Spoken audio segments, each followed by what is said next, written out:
जय हिंद मेरे दोस्तों, आपका स्वागत है आपके अपने यूट्यूब चैनल प्रीतम मेघानी परिवार में। मैं हूं सूरज कुमार। तो कैसे हैं आप लोग? आई होप कि आप लोग अच्छे होंगे, स्वस्थ होंगे, साथ साथ पढ़ाई करेंगे।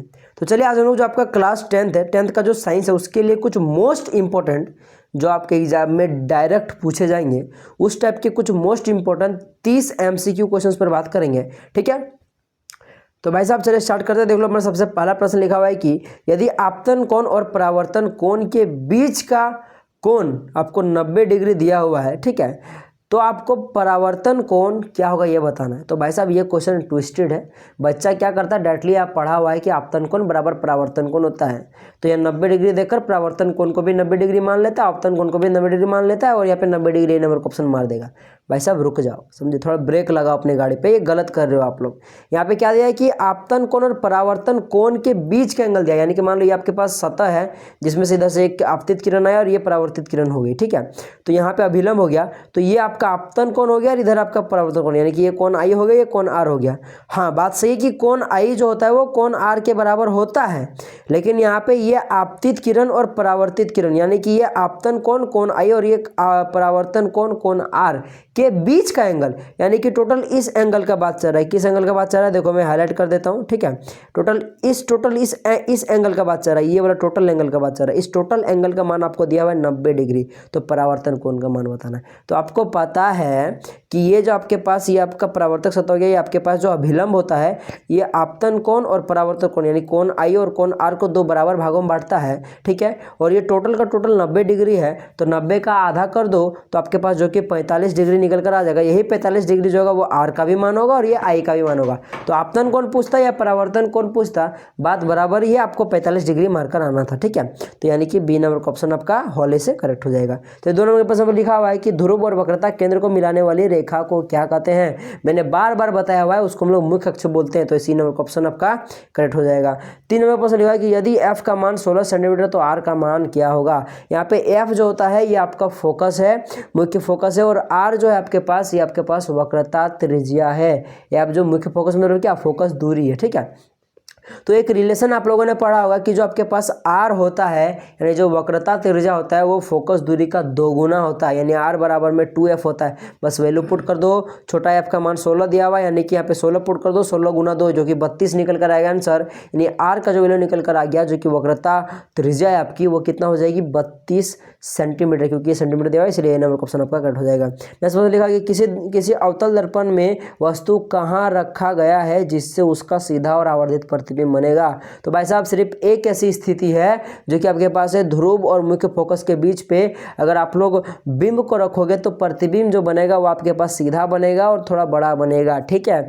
बाकी ये इस जगह पे अवतल दर्पण में टोटल 6 जगहों पे रखा जाता है, तो 6 जगह में से सिर्फ एक ही ऐसा कंडीशन है जो कि आपके पास ये जो अवतल दर्पण है इसका ये जो आपके पास P होता है और यहाँ पे जो आपके पास F होता है, इसके बीच में अगर कहीं पे आपके पास बिंब है तो जो प्रतिबिंब बनता है वो दर्पण के इस साइड पीछे तरफ बनता है और जो कि आपके पास सीधा बनता है, आवर्धित बनता होगा। आपको याद होगा, मैंने बहुत अच्छे से बताया हुआ था।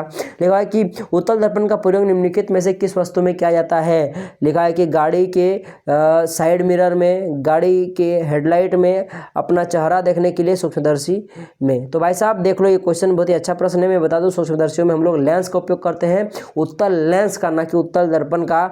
गाड़ियों के हेडलाइट में हम लोग अवतल दर्पण का उपयोग करते हैं, लेकिन गाड़ियों के साइड मिरर में हम लोग उत्तल दर्पण का उपयोग करते हैं, तो यही करेक्ट हो जाएगा। बाकी सी नंबर में लिखा है कि अपना चेहरा देखने के लिए, तो जनरली जो होता है वो हम लोग घरों में तो समतल दर्पण का उपयोग करते हैं, पर अगर आप लोग वास्तव में पूछोगे तो यहाँ पे अवतल दर्पण सही हो, क्योंकि चेहरा देखने के लिए हम लोग अवतल दर्पण का हमें उपयोग करना चाहिए, ठीक है, पर हम लोग भाई समतली से काम चला लेते हैं, कोई दिक्कत है नहीं। तो यहाँ पे 6 नंबर प्रश्न लिखा है कि जल में सिक्का डालने पर वह अपनी वास्तविक स्थिति से ऊपर उठा दिखाई देता है, यह प्रकाश की किस घटना को दर्शाता है। यह प्रकाश के अपवर्तन को दर्शाता है, बी नंबर का ऑप्शन करेक्ट हो जाएगा। लिखा है कि लेंस के किस बिंदु पर प्रकाश की किरण अपने मुख्य पथ से विचलित नहीं होती है। तो अगर लेंस पूछे या फिर मान लो कोई एक दर्पण पूछे, मान लो कि अवतल दर्पण पूछा, कोई भी दर्पण हो, ठीक है, याद रखिएगा, फिर कोई भी लेंस हो, अगर बोले कि प्रकाश की किरण विचलन नहीं करती है तो याद रखिएगा ये जो आपके पास, अगर आपके पास लेंस है तो ये जो इसका बीच वाला पॉइंट होता है जिसको हम लोग ओ से डिनोट करते हैं, जिसको हम लोग क्या बोलते हैं, प्रकाशीय केंद्र बोलते हैं। अगर इस से होकर गुजरे तो वो प्रकाश की किरण कोई विचलन नहीं करती, वह उसी डायरेक्शन में पार हो जाती है। तो बी नंबर ऑप्शन कट हो जाएगा। लेकिन यही अगर आपका दर्पण रहता तो याद रखिएगा, अगर आपके पास वो वक्रता केंद्र अगर सी से होकर गुजरता है तो वो डायरेक्ट उसी डायरेक्शन में रिफ्लेक्ट हो जाती थी, उसमें कोई डाइवर्जन नहीं होता था। ठीक है, तो ये आपके पास सही आंसर हो जाएगा। ठीक है, अगर पूछता है इस प्रकार से कि दर्पण में किस जगह पे आप लोग बिंब को डालोगे, मतलब किरण को डालोगे, तो वो वापस उसी पथ पर लौट जाएगी, तो वो सी पर होगा, यानी वक्रता केंद्र पर होगा। और अगर लेंस के लिए पूछेगा तो ऐसा पूछेगा कि प्रकाश किरण बिना विचलन के पार हो जाती है, तो कहाँ होगा, ओ पर होगा। याद रखिएगा बात, प्रकाशिक केंद्र ना कि ध्रुव मारेगा। ध्रुव दर्पण के लिए पे क्या आता है, प्रकाशिक केंद्र लेंस के लिए, और यह लेंस की बात चल रही इसलिए हम लोग प्रकाशिक केंद्र को मारेंगे। ठीक है, 8 नंबर के प्रश्न पर लिखा है कि उत्तल लेंस को अभिसारी लेंस क्यों कहते हैं। भाई साहब, अभिसारी का मतलब होता है कि एकत्रित करना, क्योंकि उत्तल लेंस प्रकाश की किरण को एकत्रित करता है, इसलिए इसको क्या कहते हैं हम लोग, इसको अभिसारी लेंस कहते हैं। और अवतल लेंस को हम लोग अपसारी लेंस क्यों कहते हैं, क्योंकि वो प्रकाश की किरण को फैला देता है। तो देखो, यह प्रकाश की किरण को फैला देता है, ये तो गलत हो जाएगा बी नंबर का। यह प्रकाश किरण को एक जगह एकत्रित करता है, ये नंबर का ऑप्शन आपका बिल्कुल का बिल्कुल करेक्ट हो जाएगा। ठीक है, चलिए नेक्स्ट क्वेश्चन की ओर बढ़ते हैं। लिखा कि नेत्र में जाने वाली प्रकाश की किरण की मात्रा को नियंत्रित कौन करता है। भाई साहब, पुतली करता है। चलिए आगे बढ़ते हैं। लिखा कि सामान्य नेत्र का निकटतम बिंदु क्या होता है। भाई साहब, सबको पता है, बच्चों को 25 सेंटीमीटर, और दूरतम होता है अनंत। ठीक है, चलिए आगे बढ़ते। लिखा कि मानव नेत्र में प्रतिबिंब की प्रकृति क्या होती है। सीधा सीधी बात है कि मानव नेत्र में जो क्रिस्टलीय लेंस होता है वो आपका उत्तल लेंस होता है, और उत्तल लेंस में हमेशा जो प्रतिबिंब बनता है सिर्फ एक स्थिति को छोड़ के बाकी सब जगह पे वो उल्टा और वास्तविक बनता है, इसीलिए आपके पास डी नंबर का ऑप्शन कट हो जाएगा। अब वो कौन सा स्थिति है जहां पे वो सीधा और आभासी बनता है, वो कमेंट करके बताइएगा। ठीक है, लेकिन कि जरा दूरदृष्टिता होने का क्या कारण है, तो समंजन क्षमता घट जाना। यहाँ पे निकट दृष्टि नहीं पूछ रहा है, दूरदृष्टि नहीं पूछ रहा है, पूछ रहा है जरा दूरदृष्टिता। याद रखिएगा बात। ठीक है, अब आप लोग कमेंट करके बताइए कि निकट दृष्टि और दूरदृष्टि दोष का होने का क्या कारण है। ठीक है, बाकी मैं इसका आंसर तो बता ही दूंगा जो सही देगा सो। लेकिन अभिनेत्र लेंस की क्षमता जिसके कारण वह अपने फोकस दूरी को समायोजित कर लेता है, क्या कहलाता है, वह समंजन क्षमता कहलाता है। तो ये नंबर का ऑप्शन समंजन करेक्ट हो जाएगा। लेखा के निम्नलिखित में से कौन सा समीकरण संतुलित है। भाई साहब, सबको पता है कि यहाँ पे जो सी नंबर में दिख रहा है, जो कि यहाँ पे 3 गो आयरन है, यहाँ भी 3 गो आयरन है। यहाँ पे देख लो, ऑक्सीजन 4 दूना 8 गो, यहाँ पे ऑक्सीजन हाइड्रोजन 4 दूना 8 गो, यहाँ हाइड्रोजन 4 दूना 8 गो है। ऑक्सीजन यहाँ पे 4 गो, ऑक्सीजन 4 गो, ऐसे सी नंबर क्वेश्चन करेक्ट हो जाएगा। 15 नंबर क्वेश्चन लिखा कि दिए गए समीकरण में किस पदार्थ का उपचयन और अपचयन हो रहा है। उपचयन का मतलब होता है ऑक्सीकरण, यानी उसमें ऑक्सीजन का वृद्धि होगा और हाइड्रोजन का ह्रास होगा। और अवकरण का मतलब होता है अवकरण।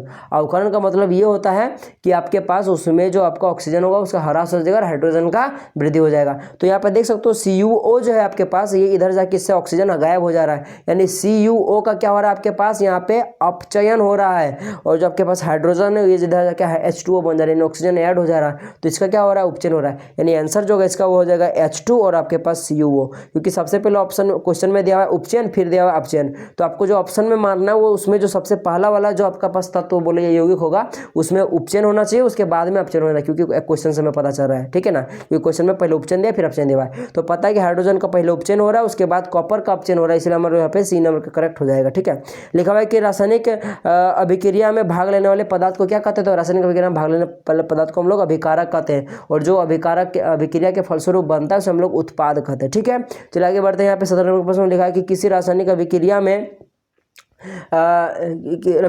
उत्पादक का कुल द्रव्यमान अभिकारक के कुल द्रव्यमान के क्या होता है, ना ही कम होता है, ना ही बराबर होता है, ना ही जीरो, बराबर ही होता है। ठीक है, ना ही अधिक होता है, ना ही जीरो होता है, इसलिए क्या हो जाएगा, बराबर होता है। ये क्वेश्चन नंबर करेक्ट हो जाएगा। किस नियम के अकॉर्डिंग, द्रव्यमान संरक्षण के नियम के अकॉर्डिंग। ठीक है, 18 क्वेश्चन लिखा है कि CH4 जिसको हम लोग मीथेन बोलते हैं, उसको अगर आप लोग ऑक्सीजन के साथ जलाओगे, ठीक है, तो क्या बनेगा, सबको पता है कार्बन डाइऑक्साइड बनेगा, जल बनेगा और एनर्जी मिलेगा। देख सकते हो लास्ट में आपका एनर्जी आ रहा है, मैंने बोला था अगर लास्ट में अगर ऊर्जा लिखे या एनर्जी लिखे, पावर लिखे, तो वो कौन सी विक्रिया होती है, वो उष्मा क्षेपीय विक्रिया होती है, क्योंकि इसमें उष्मा निकलता है। ठीक है, तो ये नंबर का ऑप्शन कट हो जाएगा। 19 नंबर का प्रश्न लिखा है कि ए दिया हुआ है प्लस में आप लोग अम्ल, यानी कि अगर ए को आप लोग अम्ल के साथ विक्रिया कराते हो तो लवण बनता है, कार्बन डाइऑक्साइड बनता है, जल बनता है। तो उपयुक्त समीकरण में ए क्या है, तो पता है कि अगर आप लोग कार्बोनेट को अगर अम्ल के साथ विक्रिया कराओगे तो आपके पास कार्बन डाइऑक्साइड जल बनता है। ठीक है, और लवण भी बनता है, तो इसीलिए आपके पास carbonate C number option cut हो जाएगा।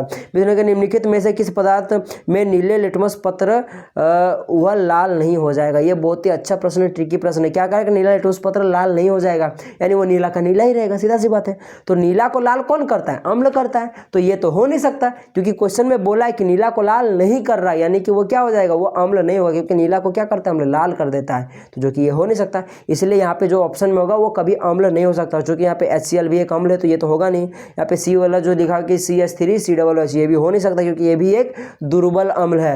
HNO3 ये भी अम्ल है, ये हो नहीं सकता। बचा आपके पास ए नंबर का ऑप्शन NaOH, जो कि आपके पास एक क्षार है।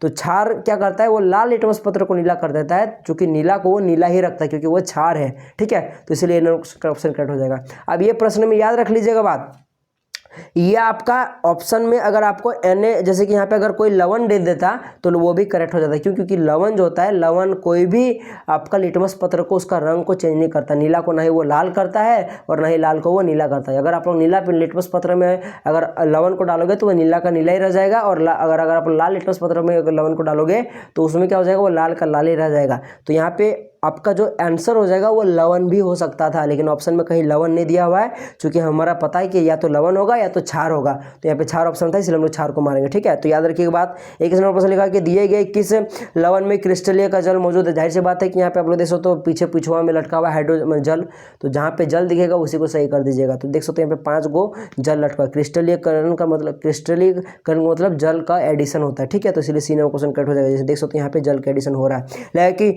जल के अस्थायी कठोरता को दूर करने के लिए किस लवण का उपयोग करते हैं, sodium hydrogen carbonate. D number question correct हो जाएगा। इसको क्या बोलते हैं, कमेंट करके जरूर बताइएगा। लगा है कि जल की उपस्थिति में हाइड्रोक्लोरिक अम्ल अपना अम्लीय गुण प्रदर्शित करता है। क्यों, क्योंकि जल की उपस्थिति में चाहे वो अम्ल अगर है तो वो H+ आयन दे पाता है, और अगर क्षार है तो वो H- आयन दे पाता है। तो चूंकि इस अम्ल की बात चल रही है, क्योंकि हाइड्रोक्लोरिक अम्ल एक अम्ल है, तो इसलिए आपके पास बी नंबर करेक्ट हो जाएगा, ठीक है। लिखा हुआ है कि पदार्थ ABCD का pH मान आपको दिया हुआ है 2, 4, 7 और 14 दिया हुआ है। कौन सा पदार्थ क्षारक है, तो भाई साहब जिसका pH मान 7 से ज़्यादा होता है वो क्षारक होता है, 7 से जिसका कम होता है वो अम्ल होता है, और जो कांटा काटी साथ होता है वो आपका लवण होता है। तो यहाँ पे लवण बोलो या उदासीन बोलो, ठीक है।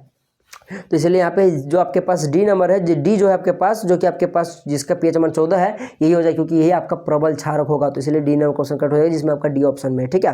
25 नंबर क्वेश्चन लगा कि दिए गए चित्र में कौन सी अभिक्रिया हो रही है। देख सकते हो यहाँ पे कि प्रकाश आ रहा है, और ये आपका चाइनीज डिश, और यहाँ पे सिल्वर क्लोराइड है। ये आपका एक वियोजन अभिक्रिया है, क्योंकि वियोजन 3 प्रकार से होता है, एक प्रकाश के थ्रू से, एक उष्मा के थ्रू से, और एक किस प्रकार से होता है, एक विद्युत के थ्रू से। तो यहाँ पे देख सकते हो प्रकाशी वियोजन शो कर रहा है, तो है तो आखिर वियोजन अभिक्रिया ही ना, इसलिए बी नंबर क्वेश्चन आपका कट हो जाएगा, ठीक है। आप लोग चलिए नेक्स्ट प्रश्न की ओर बढ़ते लेंगे कि भोजन एवं अन्य पदार्थों को शरीर में एक जगह से दूसरे जगह तक ले जाने में कौन सा जैव प्रक्रम उत्तरदायी। तो भाई साहब ना ही वो पोषण है, ना ही वो शोषण है, ना ही वो उत्सर्जन है, वह संवहन है। क्योंकि संवहन ही क्या करता है, एक जगह से दूसरे जगह हमारे शरीर के बहुत सारे पदार्थों को यहाँ से वहाँ ले जाने में मदद करता है। 27 नंबर के प्रश्न में लिखा है कि प्रकाश संश्लेषण में निम्नलिखित में किस पदार्थ का आवश्यकता नहीं होता है। तो प्रकाश संश्लेषण में कार्बन डाइऑक्साइड, जल का उपयोग होता है, कार्बन डाइऑक्साइड का उपयोग होता है, क्लोरोप्लास्ट जिसको हम लोग क्लोरोफिल भी बोलते हैं उसका भी उपयोग होता है, ठीक है, और खनिज का भी उपयोग होता है, परंतु जो कार्बोहाइड्रेट है इसका उपयोग नहीं होता है। सी नंबर क्वेश्चन कट हो जाएगा। 28 नंबर प्रश्न लिखा है कि मनुष्य में किस प्रकार का पोषण होता है।